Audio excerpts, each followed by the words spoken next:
రోజా ఆపచ్చనకు ఏకంగా శివుడు మూడో కన్ను తెరవడం, ఆ మణిహారం మెల్లో వేసుకోగానే నాది అని చెప్పేసి విర్రవీగేసరికి ఆ శివుడు మూడో కన్ను తెరవగానే మంటల్లో దహనం సగం అయిపోయినట్టే.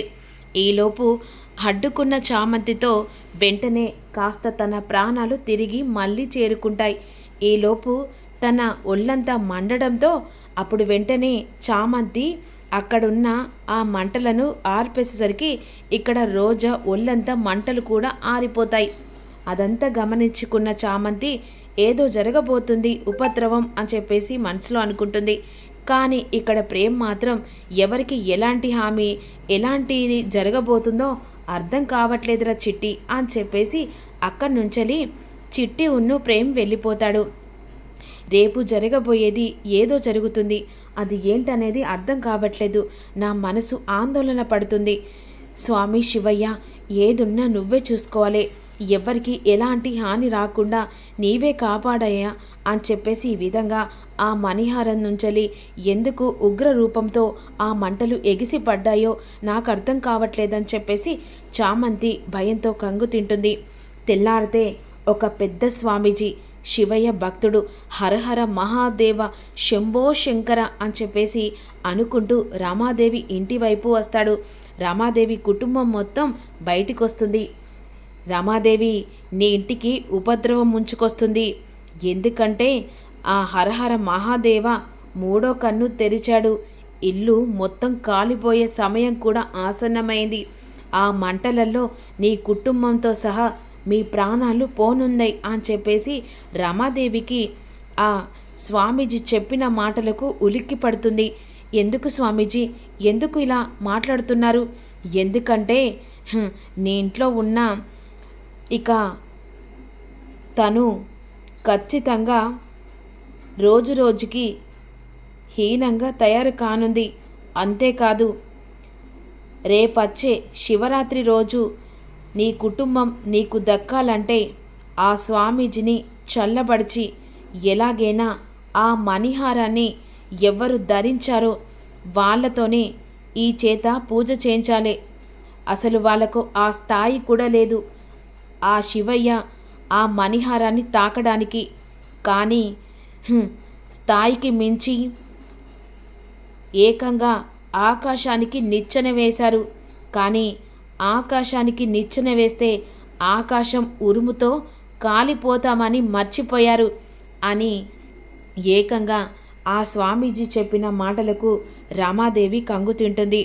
దీనికి పరిష్కారం ఏమీ లేదా స్వామీజీ అని ఈ విధంగా చంద్రిక, హర్ష అడుగుతూ ఉంటారు. చెప్పాను కదా, రేపు శివరాత్రి రోజున జ్యోతిని ఉద్భవించే రోజు. ఆ రోజున ఇక నీ కుటుంబం మొత్తం ఉపవాసం ఉండి స్వామీజీకి దీపారాధన చేస్తే ఆ దేవుడు కాస్త చల్లబడతాడు. లేకుంటే ఆ మణిహారాన్ని ఖచ్చితంగా మీరు చల్లబరచాలంటే ఇక ఆ శివరాత్రి రోజు శివునికి అభిషేకం కంపల్సరీ చేయాల్సిందే అని చెప్పేసి స్వామీజీ మాటలు విని సరే అని చెప్పేసి చంద్రిక, మరోవైపు రామాదేవి కూడా తల ఊపుతూ ఉంటారు. హరహర మహాదేవ శంభో శంకర అని చెప్పేసి ఆ స్వామీజీ బయటికి వచ్చేసరికి మనసులో తెలియని భయం, ఆందోళన. స్వామీజీ, దీనికంటూ ఏ పరిష్కారం లేదా అని అంటుండగా, నీకోసమే వచ్చాను చామంతి, ఎందుకంటే ఆ దేవుడు మూడో కన్ను తెరిశాడు అంటే అక్కడున్న మణిహారం తగని వాళ్ళకి తగలరాని వాళ్ళు పట్టుకున్నారు. వాళ్ళు అది పట్టుకునేంత సామర్థ్యత లేదు, అది నీకు మాత్రమే, నువ్వు మాత్రమే దాన్ని తలిగే అంత యోగం ఉంది. కానీ ఆకాశానికి నిచ్చెన వేసిన వాళ్ళు ఖచ్చితంగా కాలిపోతారు. ఇక వాళ్ళ ఒళ్ళంతా కాలిపోయి రోజు రోజుకి హీనంగా తయారవుతారు. స్వామీజీ, మా అక్క గురించి చెప్పాను కదా, ఎవరైతే ఇక నన్ను ముట్టుకునే వాళ్ళకంత లేదో ఖచ్చితంగా స్థాయికి మించి కోరుకున్నారు, అలాంటి వాళ్ళను వదిలిపెట్టను, శిక్ష పడుతుంది అని చెప్పేసి హరహర మహాదేవ శంభో శంకర్ అనుకుంటూ వెళ్ళిపోతూ ఉంటాడు. ఇప్పుడు వెంటనే అదంతా గుర్తు చేసుకుంటూ ఇదంతా అక్కకి జరగబోతుంది, అంటే తనని ఎలా కాపాడుకోవాలి అని చెప్పేసి ఆందోళన పడిపోతుంది రోజా. తెల్లారితే శివరాత్రి ముంగట ఎలాగైనా ఆ మణిహారాన్ని పెట్టి శివలింగంతో పాటుగా ఏకంగా అభిషేకం చేయించమని స్వామీజీ చెప్పిన మాటలు గుర్తు చేసుకుంటుంది. ఎలాగైనా సరే ఇక ఖచ్చితంగా హారాన్ని పెట్టి ఆ జ్యోతిని ఉద్భవించి ఖచ్చితంగా ఈ కుటుంబాన్ని కాపాడుకోవాలని రమాదేవి చాలా టెన్షన్ పడుతూ ఉంటుంది. ఇటు చూస్తే ఆ హారం చామంతి చేతిలో, కానీ అక్కడుంది డూప్లికేటు. ఏం చేయాలో ఇక్కడ చామంతికి అర్థం కాదు. దేవుడా, నీ మీదే భారం వేస్తున్నాను, అక్కకు ఏం కాకూడదు అని చెప్పేసి చామంతి కంగారు పడిపోతూ ఉంటుంది.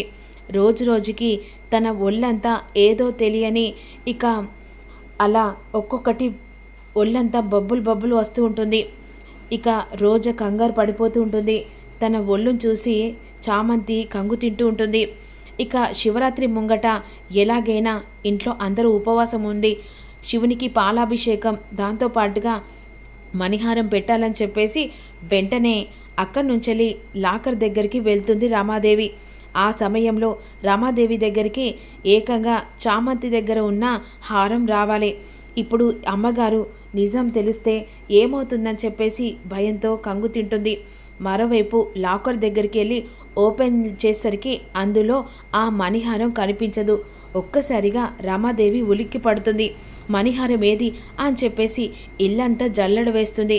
కానీ అసలు మణిహారం ఇక్కడ చామంతి దగ్గర ఉంటుంది.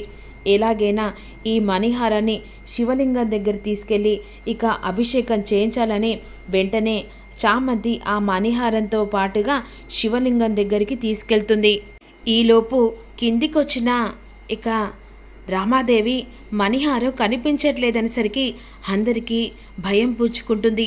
ఎందుకంటే స్వామీజీ చెప్పిన మాటలు గుర్తు చేసుకుంటూ, అంటే అందరికీ ఉపద్రవం వస్తుంది, ఇప్పుడెలా, ఏం చేయాలి అని చెప్పేసి కొంచెం మంటలు ఎగిసి పడుతూ ఉంటాయి.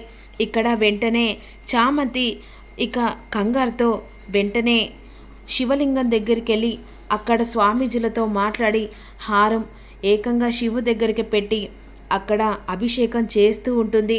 అలా చేస్తుండగా ఇక్కడ మణిహారం ఇక ఒక్కసారిగా తాకిన రోజా ఒళ్ళంతా బొబ్బులు వస్తూ రోజుకో ఘటన సాగుతూ ఉంటుంది.